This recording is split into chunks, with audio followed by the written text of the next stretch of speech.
না। জুজিয়াং তখন তার বড় ভাইকে বলছিল এই মেয়ে যদি ফেরত চলে যায় তাহলে গ্র্যান্ডপা আমাদেরকে বাসায় ঢুকতে দেবে না। তাই তারা বাধ্য হয়ে বিপদে পড়ে সুকে বাসায় নিয়ে যেতে হয়। বাসায় আসার পর সু তো এত বড় লাক্সারিয়াস বাড়ি দেখে অবাক হয়ে যায়। সে এমন ওভার অ্যাক্টিং করছিল যে এমন বাড়ি সে কখনোই দেখে। আর তার বোঝকাটা কাঁধে নিয়ে বাসার ভেতরে প্রবেশ করে। সে ভেতরে আসার পর তাকে দামি দামি গয়না আর ড্রেস দেওয়া হয়, যা দেখে তো সে আরো অবাক হয়।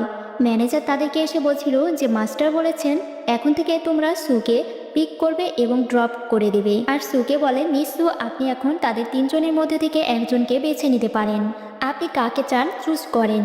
তখন তাদের তিনজনের মনের মধ্যে ভয় হচ্ছিল। তো এবার নান ফ্যামিলির সবচেয়ে বড় নাতি নান শিচেনকে চুজ করে।